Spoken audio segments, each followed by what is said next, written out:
So I am super excited by my special guest today, who is the incredible Dr. Peta Stapleton.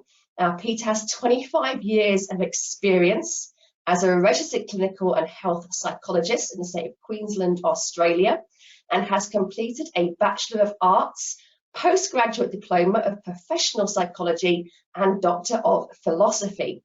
She's held academic positions at Griffith University for 14 years, teaching and coordinating psychological research trials into new therapies in the area of obesity and weight management, and is now Associate Professor in Psychology at Bond University. Now, she regularly contributes to the academic field with research publications, reviews for academic journals, and offers supervision for new and existing professionals as well as students. Now, Peta's most significant contribution in her research life has been to lead world-first randomized clinical trials investigating EFT, and the results for which have been outstanding. She's been awarded many honors as a certified practitioner of neuro-linguistic programming, timeline therapy, and EFT. Well known internationally in the area of clinical EFT, Peta is consulted for podcasts, radio, television, and print media for her expert opinion. She's been on TED Talks, and now at the pinnacle of her media career, she's here. Peta, thank you so much. It's so exciting to have you on. Oh, thank you, Claire. No, thank you for the invitation. Love talking anything tapping, any time of the day. Absolutely, absolutely. So, Peta, just tell us a little bit more about your journey. How did you get to be to where you are today? Yeah, sure. So my journey with EFT started about 18 years ago. So we're coming up to a couple of decades. And I say openly, I wasn't looking for this weird tapping thing, but I was, I guess, frustrated that what I'd been trained in my area clinically is eating disorders. A lot of things weren't working for my patients. So I had a colleague who reached out and said, look, I've come across this weird tapping thing. That is literally what he said to me. And I had no idea what he was talking about. It was back in the day of dial-up internet. So he was a very patient man, which I'm not. And I just dismissed him, like the poor guy. I just went, I don't know what you're talking about. But anyway, as the story goes, I was running support groups in the area of eating disorders, and they were getting larger in number. So I said to him, do you want to come along and just assist me, help me out? And in one of the evenings, a couple of months later, a young girl started to have a panic attack. So she really started to hyperventilate, and he just sort of said, look, I'll just take her off to the side and you keep doing what I'm teaching. And they were back, I'm not joking, Claire, within about 5-6 minutes time, and she was calm and composed to the point where I thought perhaps he'd slipped her some Valium, which I thought, that's highly unethical, I'm gonna have to speak to him. And of course we finished the group, everyone went home, and I said, what happened there? Like, tell me you didn't give her any medication. Because it was just so rapid, like she was hypervent, and she came back, she was calm. And he said, no, I did that weird tapping thing I've been trying to tell you about. And because I'd seen, I guess, an experience of it in my group, I said, okay, I don't know what you're talking about, but you need to tell me more about this. So as it goes, I went off to a training, gave up chocolate 18 years ago myself in that training. And then I know somewhere in the next couple of years, my academic position kind of opened up and allowed me to do research. So my boss sort of said, and I know we'll talk about that today, but he's like, what do you want to do for research? And I said, can I do anything? And he goes, yeah, I don't care. And I'm like, I want to do this weird tapping thing. And he's like, I don't know what you're talking about. And sort of the rest is history, and we kind of rolled along. But that was sort of my introduction, that it found me, if you like. And it really was, I mean, if anything, I was pretty closed. I had no idea. My colleagues trying to tell me about some weird tapping thing. I'm like, I don't even know what you're talking about. Yeah, but it was if just like, does work. It's very weird. It was even a bit strange back then because we used eye movements and all sorts of things. Yeah. But at least after seeing it in action, I kind of went, okay, I need to know more about what has happened here. So that's sort of how the door opened. Okay, excellent, thank you. And how would you describe the science behind EFT in layman's terms? Yeah, look, it's a stress reduction technique. So that's the easiest way that we describe. We tap on these pressure points instead of using a needle like in acupuncture.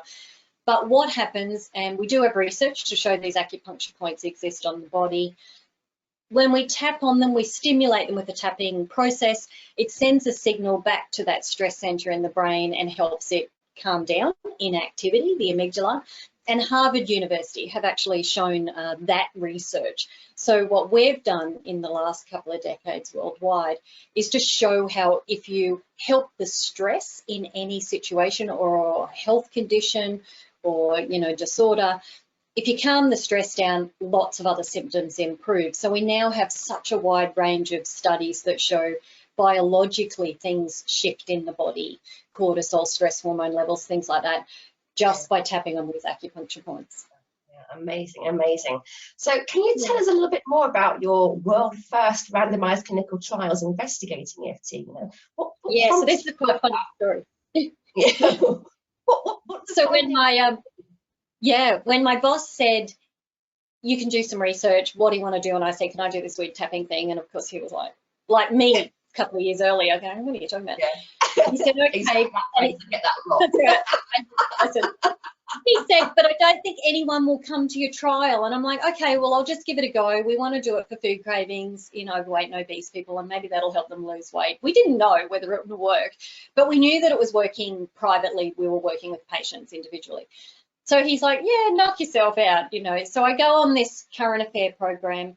I do a demonstration with a chocolate muffin, and I tap with the reporter, and I just sort of say, look, the university's offering a free 4-week treatment program. You need to be able to come in person, a couple of hours a week, and we'll help you tap on any food craving you want. And of course we thought, oh, we don't know what will happen. But what happened was 4,500 people responded to that first one. And we knew, what have we got ourselves into? But also, my boss looked at me and went, what are you doing? And I'm like, I don't know. I have no idea what I'm doing at this point. But we went on to run that trial, and we had 96 adults that finished it and published it, did year-long follow-up. And of course, everything that we measured responded. People lost weight, and 12 months later, none of it had come back. Their food cravings didn't come back. Their anxiety levels didn't come back. The weight didn't come back. And we sort of looked at each other as researchers and went, maybe we're onto something here.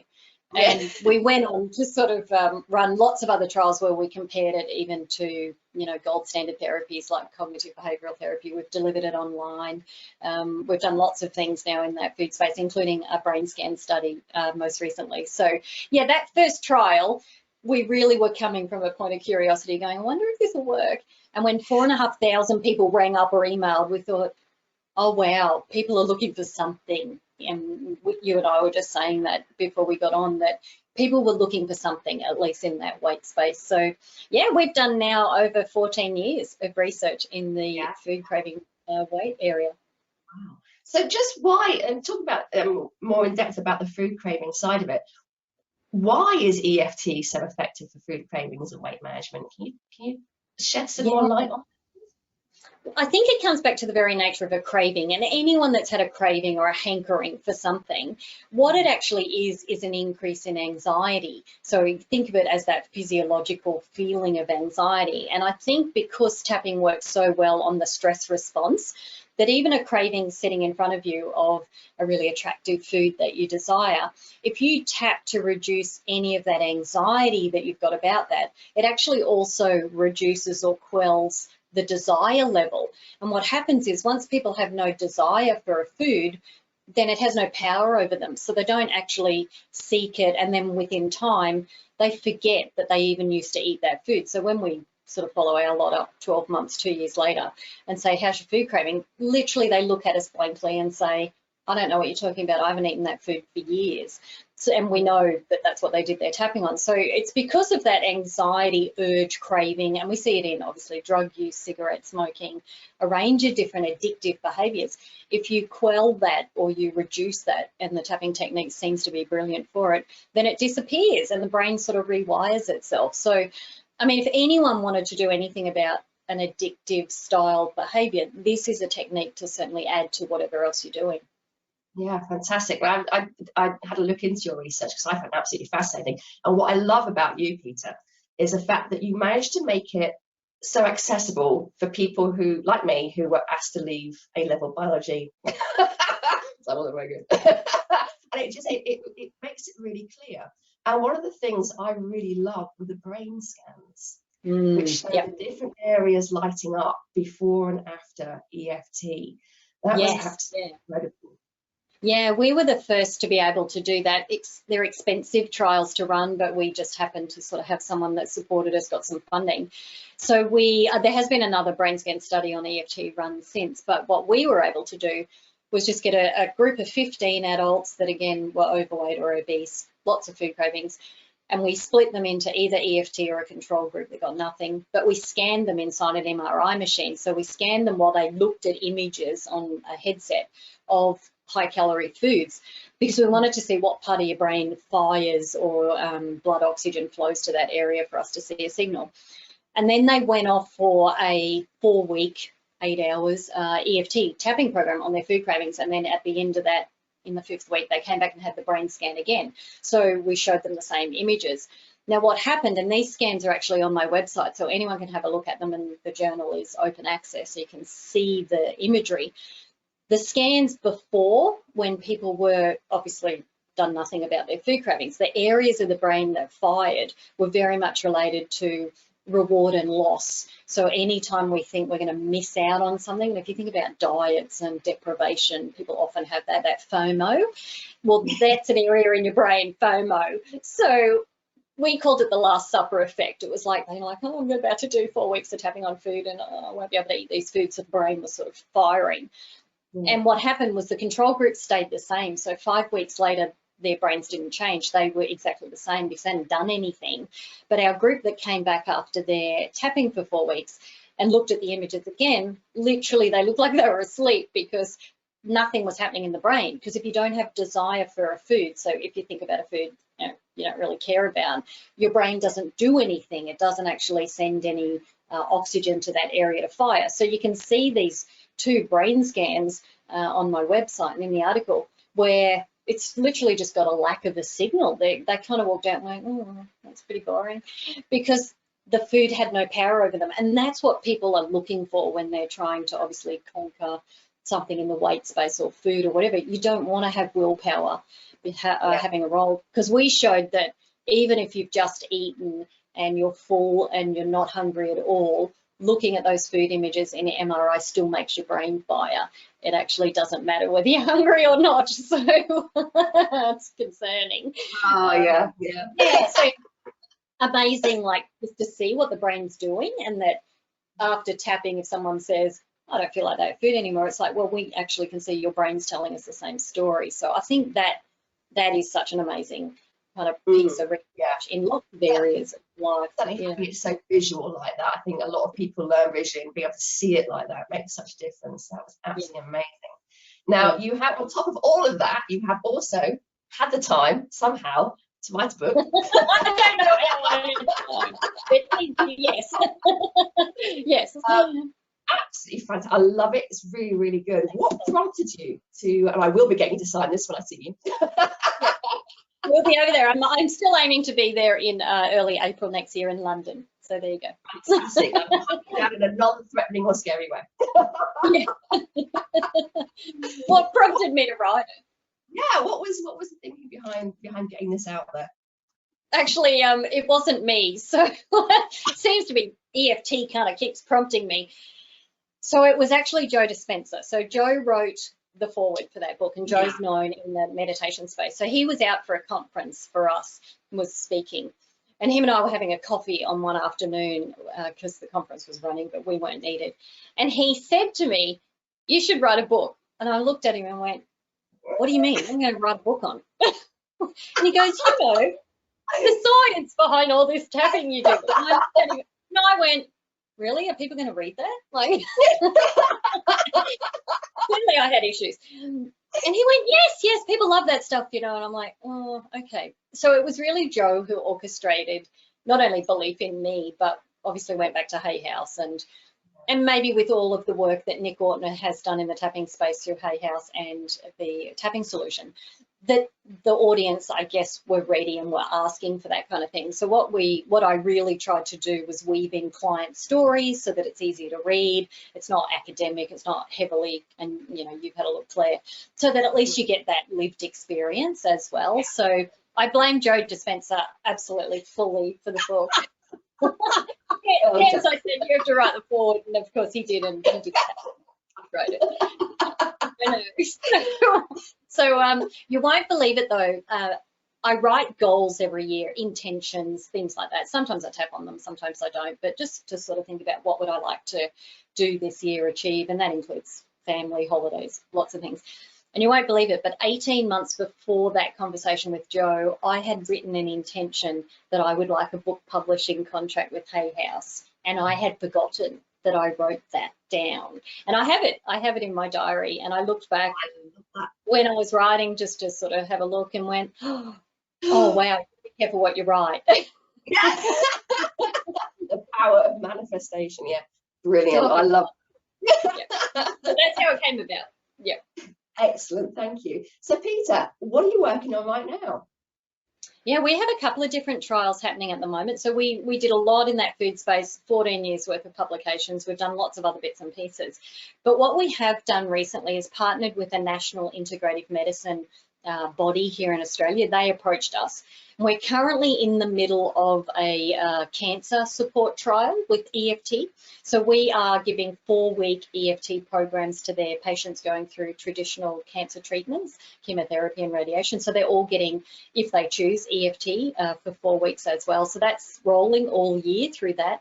The other thing we're doing is we have also been using these little wonderful things called focus bands. Now this is an EEG machine that you wear, so frontal lobe, and it picks up your brainwave patterns and you can see them on your app. So it is a form of neurofeedback. So you watch, and you could either from the app just do deep breathing, you could do a meditation, but you can watch how that's calming your brain down. So what we've done with the company is we've put videos of me in the app tapping for stress.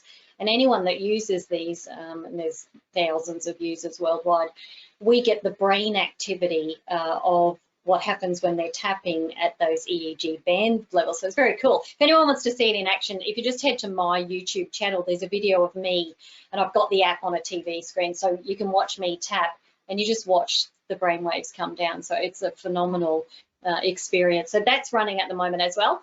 And then mid this year, we're actually delivering an EFT chronic pain trial. So that's actually where I am turning my attention.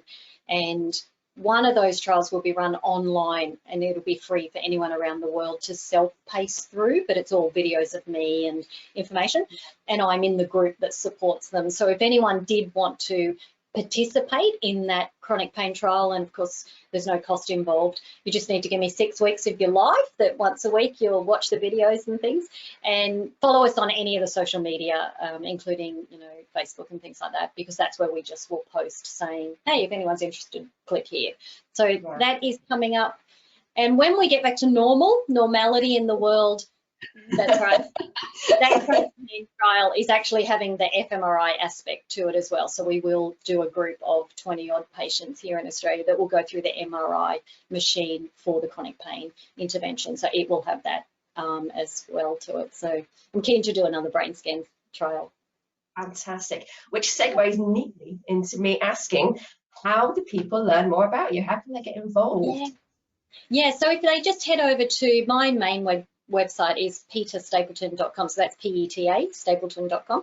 That'll link people to our training website and things like that if anyone just wanted to have a look at. Lots of free resources and things like that. And all my links to social media, of course, all the platforms are there as well. So hope that there's something out there that might be useful for people. Yeah, fantastic. And just if anyone is watching who would be interested in the chronic pain and for some reason you can't quite find out how to get involved, give me a shout and I'll let Peter know that you're interested. So that's been fantastic. So Peter, just to finish off, would you honour us with some tapping, maybe along the lines of food cravings, as we're currently trapped in our houses with our fridges? Yeah, so maybe if I just sort of demonstrate the process, people might be able to sort of head off and do it afterwards as well. We always recommend have the food in front of you. So whatever the food is that you would like to sort of lower the desire for, have that in front of you just so that you can sort of play around with it, which always makes for great fun because initially you're quite happy about your food and lots of smiles.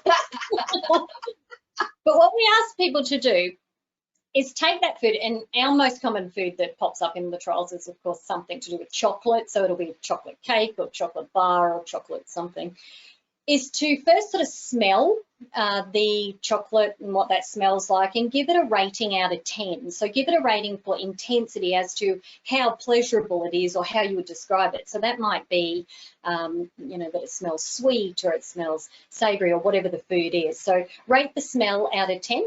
And then, of course, have a taste of it and see if there's anything different there, because sometimes when we taste a food, we have a different word to describe the taste. It could be texture, it could be sweetness, saltiness, it could be something like that.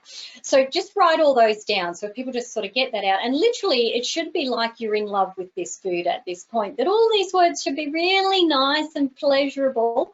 And the ratings are probably quite high out of 10, 10 being the highest and 0 being I don't want to eat it.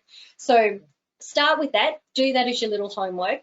And then with the food there, just start with the first one, which is smell first, and do that one until the smell sort of seems to shift, and then move on to taste. So I'm going to demonstrate how we would do that, and I'll just make up some words here around maybe a chocolatey, nice, sweet smell. We would start with would you like this to be your echo?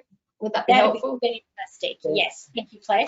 So just imagine melt the chocolate bar and we're going, oh, it's just lovely. We would say these words. So even though this smells so chocolatey and sweet. Even though this smells so chocolatey and sweet. I accept this is how I feel. I accept this is how I feel. So we'll do 2 more of those. Even though it smells so wonderful. Even though it smells so wonderful. I can smell it now. I can't wait to eat it. Can't wait to eat it. I completely accept this is how I feel. I completely accept this is how I feel. Even though it smells so chocolatey and sweet. Even though it smells so chocolatey and sweet. I accept this is how I feel. I accept this is how I feel. Now we come up to our start of our eyebrow point and hand out on my website if anyone wants one of these. Just say the smell. So we'll just say chocolatey smell. Or chocolatey smell. Side of the eye there, tapping there. This sweet chocolatey smell. This sweet chocolatey smell. Under the eye. This sweet chocolate smell. This sweet chocolate smell. Under the nose. This chocolate smell. This chocolate smell. On the chin. This chocolatey sweetness. Oh, this chocolatey sweetness. See, everyone's happy at this point. On the collarbone there. This chocolate sweet smell. This chocolate sweet smell. Under the arm. Chocolatey smell. Chocolatey smell. And top of the head there. Chocolate sweet smell. Chocolate sweet smell. So at that point, we would pause, just take a breath in, center ourselves. And then with food cravings, of course, if your food is in front of you, you can use that to check. So you can have it, you can have a smell, see if there's a different word to describe the smell. And of course, you can have a taste. But the aim here is to keep going just on one sort of aspect at a time, smell being one of them, until something seems to shift. Sometimes it can just be a feeling in the body that you've got when you smell that, but it's such a fabulous exercise to do having the food in front of you because you can actually test in with it. And then, of course, if smell starts to change a little bit, you can move on to, oh, what's the taste? What's the feeling in my body when I actually eat that kind of thing? And of course, you can keep coming back to it. Sometimes it is worth working with an experienced practitioner like yourself, Claire, because sometimes food cravings do have other reasons why we eat them. That's not always the case, but if you find that you've always used a certain food to soothe a feeling, that may have come about much earlier in your life, and it is worth working with someone as a practitioner to explore, and we can use EFT in different ways. So I just sort of like to throw that out there in case someone sits at home and taps for 5 hours on a food craving and nothing happens. We know that it should be responding, so we do recommend that it is worth working with someone, because there's lots of things that you can talk about with that kind of thing. So I hope that kind of gives people an idea of how to work with the food craving. I might just throw in, because we did this with teenagers at a school, we can also use tapping with food to increase the desire to eat a healthy food or drink more water. So we did this with teenagers. So we bought in like fruit and vegetables, which of course they all rolled their eyes and so we got like the carrot. And we're like, what don't you like about the carrot? And so they would write down it was boring, or it tasted funny or whatever. And then we did our tapping on those things to sort of remove them as a bit of a disinterest and to increase their desire to want to eat it. And I can tell you that in the middle of one of those trials, a young man, teenager, went home and said to his mum, I just have a craving for cauliflower. Can we have cauliflower tonight for dinner? And she had to send us an email going, I don't know what you're doing. So it works the other way, that if you're like, well, I wish I ate more salad, make a salad, sit there, look at it, and say to yourself, what don't I like about it? And do the tapping on that, because you're trying to obviously reduce your dislike so that there's that natural sort of increase. So it can work both ways. It is useful to do both, not just removing food cravings. That's fantastic. Peta, thank you so much for coming on. It's been really, really interesting. Well, I love hearing about the science behind it all. It's absolutely fascinating. So I very much appreciate you. I appreciate your time. And please do have a wonderful rest of the day. I will. Thank you so much, Claire. See you, everyone. Take care. Bye-bye.